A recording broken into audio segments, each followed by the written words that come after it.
दोस्तों, संयुक्त राष्ट्र सुरक्षा परिषद में विस्तार का मुद्दा अब काफी बड़ा बन चुका है, क्योंकि पहले भारत के सामने सिर्फ 5 स्थायी देश को राजी करने की चुनौती थी। लेकिन अब जब इनमें से अधिकतर देश भारत की बातों को समझ चुके हैं, तो एक ऐसे देश का समूह जो सुधार के समय खुद को परमानेंट सीट न मिलने की वजह से नाराज है, वह पूरी तरह से इस बदलाव का विरोध करने पर उतर चुका है। यह उन देशों का समूह है जो अपने नेशनल इंटरेस्ट के अलावा कुछ भी नहीं देख सकते और अपने आसपास के देशों को आगे बढ़ता देख जलन की भावना में आकर इस विस्तार को रोकना चाहते हैं। दरअसल दोस्तों, हम बात कर रहे हैं यूएफसी मॉडल मतलब यूनिटिंग फॉर कंसेंसस समूह के बारे में, जिसमें 12 देश शामिल है और 2 ऑब्जर्वर मेंबर भी आते हैं। इसमें कनाडा, तुर्की, पाकिस्तान, मैक्सिको जैसे देश हैं, जबकि चीन इसका एक ऑब्जर्वर मेंबर है। और ये सभी देश संयुक्त राष्ट्र सुरक्षा परिषद में परमानेंट सीट और नॉन परमानेंट सीट की संख्या बढ़ाने का विरोध कर रहे हैं। हाल ही में भारत ने G4 देश का नेतृत्व करते हुए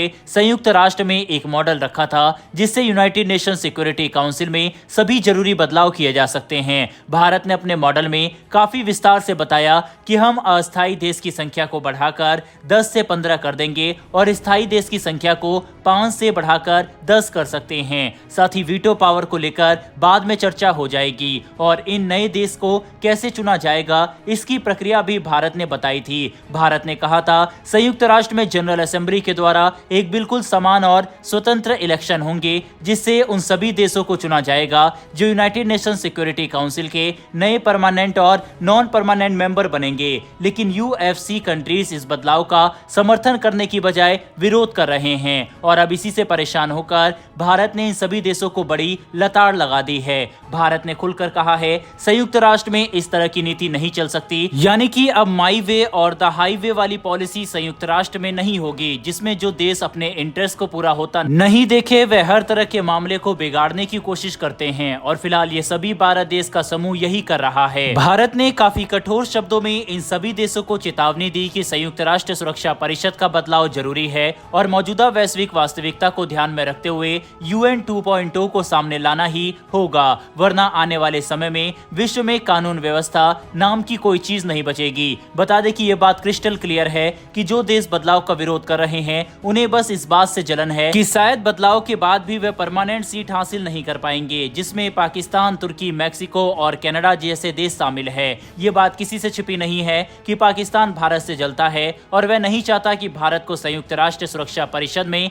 स्थायी सदस्यता मिले, जिसकी वजह से वह इन सभी देशों के साथ मिलकर भारत को रोकने की कोशिश में लगा हुआ है। और चीन भी पाकिस्तान का समर्थन कर रहा है। लेकिन अगर आने वाले समय में जरूरी बदलाव नहीं किए गए तो वह समय दूर नहीं जब भारत ग्लोबल साउथ और अफ्रीका के देशों को साथ लेकर संयुक्त राष्ट्र के खिलाफ मोर्चा खोल देगा, जिससे सभी देशों को समान प्रतिनिधित्व दिया जा सके। बहरहाल बढ़ते हमारी दूसरी अपडेट की तरफ। एक बार फिर से भारत विश्व में शांति व्यवस्था बनाए रखने में अपनी अहम भूमिका निभा रहा है। दरअसल दोस्तों, लेटेस्ट अपडेट के अनुसार बुधवार को हमारे प्रधानमंत्री नरेंद्र मोदी ने यूक्रेन के राष्ट्रपति जेलेंस्की के साथ टेलीफोनिक बातचीत की, जिसमें भारत की तरफ से यूक्रेन को अपना पूरा समर्थन दिखाया गया और दोनों देशों ने अपने द्विपक्षीय संबंधों को मजबूत करने पर बातचीत की। साथ ही रूस यूक्रेन युद्ध के मामले पर पीएम मोदी ने यूक्रेन को फिर से भारत की पीपल सेंट्रिक अप्रोच के बारे में बताया, जिसके तहत भारत आम जनता का भला करने पर ज्यादा ध्यान देता है और हम चाहते हैं कि चाहे यूक्रेन हो या रूस, दोनों में ही आम लोगों का नुकसान जल्द से जल्द रोका जा सके। इस मीटिंग में दोनों नेताओं ने और भी कई बड़े बड़े मामलों पर बातचीत की, जिससे भारत और यूक्रेन के संबंध मजबूत हो सकते हैं। इसके बाद यूक्रेन के राष्ट्रपति ने सोशल मीडिया पर पीएम मोदी के साथ इस बातचीत की तारीफ की और कहा कि वह पूरी तरह से संतुष्ट है। इतना ही नहीं बल्कि यूक्रेन के राष्ट्रपति ने बताया, भारत यूक्रेन की क्षेत्रीय अखंडता को अपना समर्थन देता है और हम उसके आम लोगों की मदद के लिए हमेशा तैयार है। साथ ही यूक्रेन के राष्ट्रपति ने स्विट्जरलैंड में होने वाली पीस समिट में भारत को देखने की इच्छा जताई और इस बात को स्वीकार किया कि विश्व में शांति बनाए रखने को लेकर भारत अच्छी तरह से काम कर रहा है और वह आगे भी हमारे इन कोशिश का समर्थन करेगा, जिससे जल्द से जल्द विश्व में स्थिरता वापस आ सके। कुल मिलाकर समझने की कोशिश करें तो जहां एक तरफ भारत दुनिया में अलग अलग विवादों को सुलझाने में अपनी भूमिका निभा रहा है, वहीं दूसरी तरफ संयुक्त राष्ट्र में अभी भी विस्तार की बजाय सिर्फ डिबेट ही जारी है। तो आपको क्या लगता है कि अब समय आ चुका है जब भारत को 2024 के अंत तक दुनिया को अल्टीमेटम दे देना चाहिए और अगर उसके बाद यूनाइटेड नेशन में बदलाव नहीं हुआ तो हमें इस संगठन से किनारा कर लेना चाहिए? इस पर अपनी राय कमेंट बॉक्स में लिखकर जरूर बताइएगा। साथ ही अगर आपको ये इन्फॉर्मेशन और वीडियो पसंद आई हो तो हमारी आने वाली डेली वर्ल्ड अफेयर से जुड़ी ऐसी वीडियो के लिए चैनल को सब्सक्राइब कर बेल नोटिफिकेशन अवश्य दबा लें। फिर मिलेंगे ऐसी एक नई वीडियो के साथ। धन्यवाद। जय हिंद।